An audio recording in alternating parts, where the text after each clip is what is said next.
All right, so this is a quick time lapse of a charcoal reduction to introduce the technique to you. I'll do a long one and explain everything in a second. I'm just using compressed charcoal.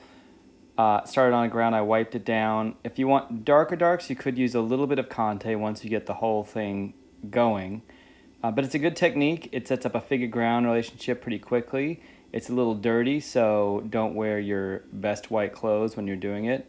And the principles are the same as most of the other drawings, so let's do one together from the start. Alright, so now we're going to do charcoal reduction. I'm going to use compressed charcoal, which works a little bit better. Also, you guys will notice you get dirty hands doing this, so don't wear your white Dior suit for doing charcoal reduction. So here's a big piece of compressed charcoal. In pure reduction, I would only erase out. We're going to do a combination technique where we both draw in and erase out. So here's my piece of compressed charcoal. So I also have a chamois, and this is actually cotton. Toilet paper will also work. I have kneaded eraser, which will erase a little bit out, and is also really good because you can shape it. If it gets too dirty, you just knead it, right? So you can point it into things. And then I have a regular eraser. So step one would be to cover the page.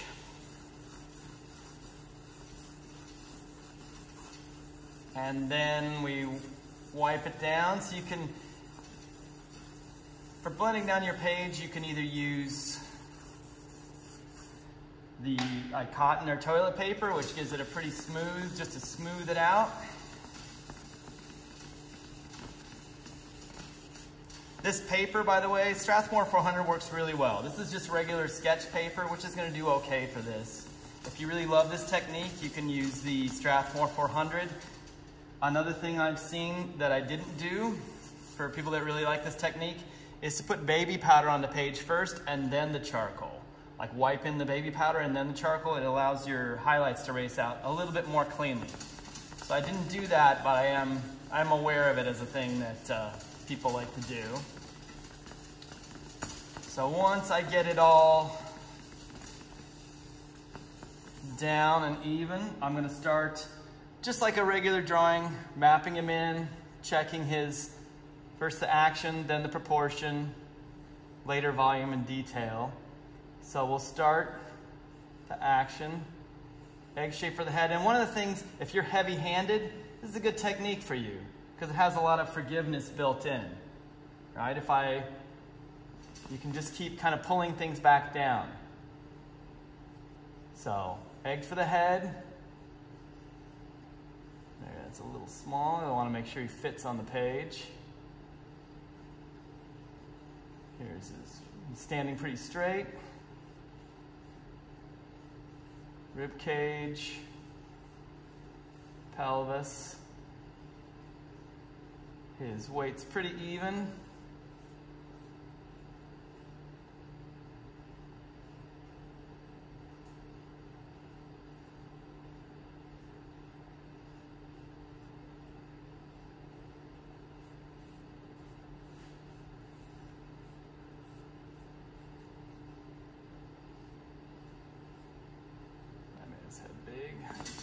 Keep wiping it down if I want.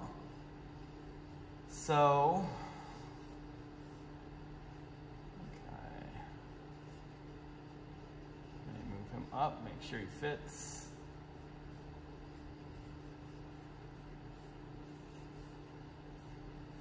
So as I keep going down, so this is a smaller piece of compressed charcoal, the same stuff. It comes in different shapes, so maybe you want to get a piece that's smaller like this. It's a little easier to control when you want to go into into a little bit more detail or get more precise with your lines. Vine or willow works as well. It's just it's a lot softer, so it tends to wipe off a lot easier. The compressed sticks on the page a little bit better, so I found it easier to build up the values with it.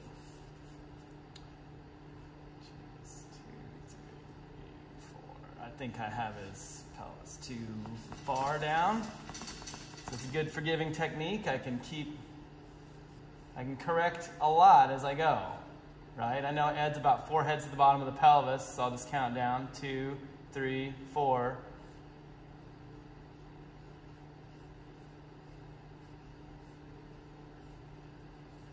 Now, I'll get his legs in there.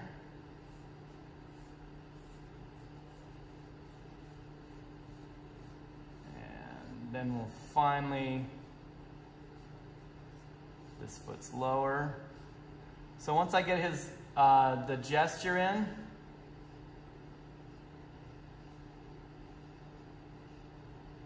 then I'm going to check my proportion. I've kind of been doing both together, right? That's why I've already been erasing and making so many changes already.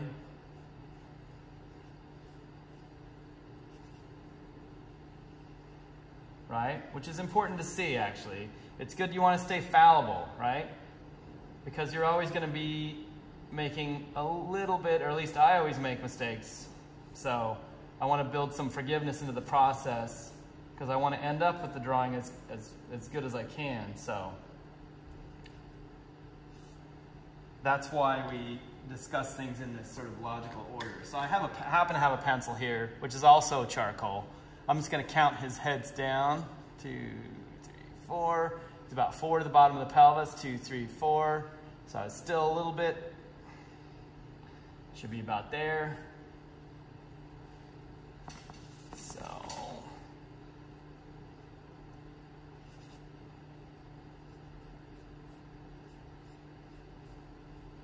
now that I've started to fix that, maybe I will check his foot to the same point since I measured from the top down to that point. So this is the bottom of the pelvis again. So 4 heads to there. And from his foot to the bottom of the pelvis comes to about here on the model. To about there. So let me check. I was pretty close. That's about where it's going to go. So I have my action checked. My proportion is looking okay. I want to check his balance too. Here's the pit of his neck from the front. If he was facing away from me, I would use a 7th cervical vertebra. That little bump on the back of your neck. That's where your neck goes from being cervical vertebra, or the vertebra of your neck, to being the vertebra of your rib cage, or your thoracic vertebra. Have his leg position off. Again, this is a good technique. You get a lot of chances. You can just keep wiping down and correcting. Although you don't want to bet on that too much. You still want to try and be a little careful and get things as placed as well as you can as soon as you can.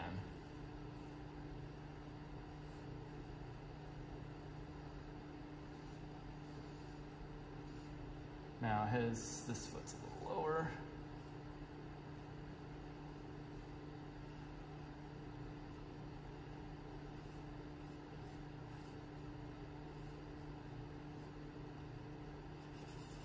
So now I'm going to sort of set in some of the shadows.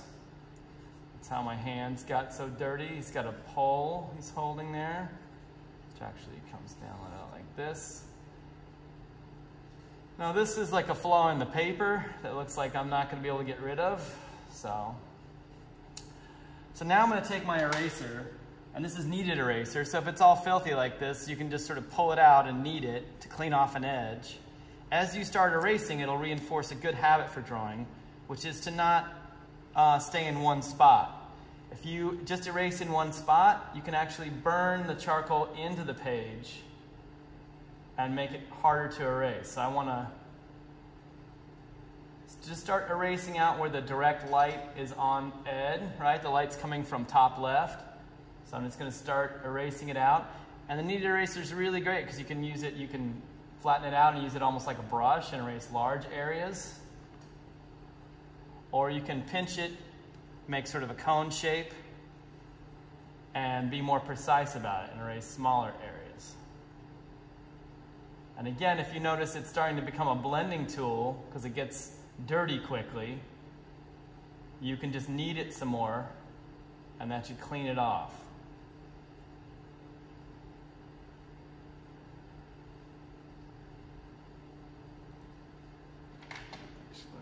His shoulders are broader than that.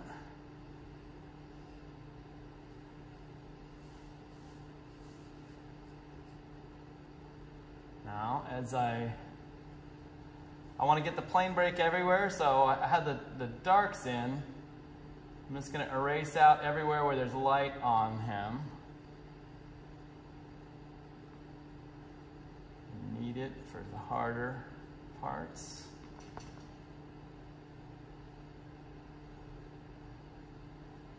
All right, let me get a smaller piece.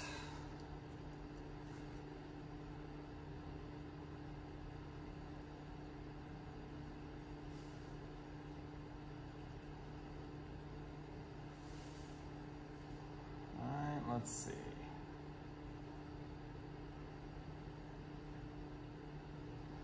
As I go through the drawing too, I'm continually kind of correcting, right? I check my proportion vertically. Another good thing to do is check width to height. If I take a head height, so put the top of the pencil top of his head, put my thumb at the bottom of his chin, shoulder to shoulder, it's not quite, it's a little less than 2 heads wide. So if I check, again, so I'm checking a vertical measurement against a horizontal one. And I saw that I probably had his shoulders a little narrower than they are. So I gotta fix that. If you're not sure whether you should fix something or not, that you're asking yourself means that you should fix it. Or at least check it again to see if it's right. Because again, that proportion part is super important.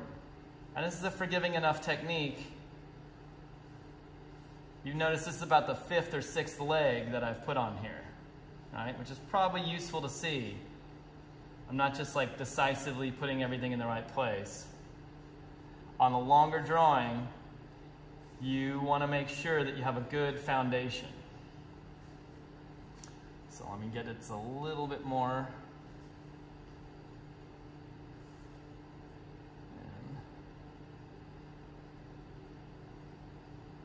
So this is really kind of the framework for the drawing,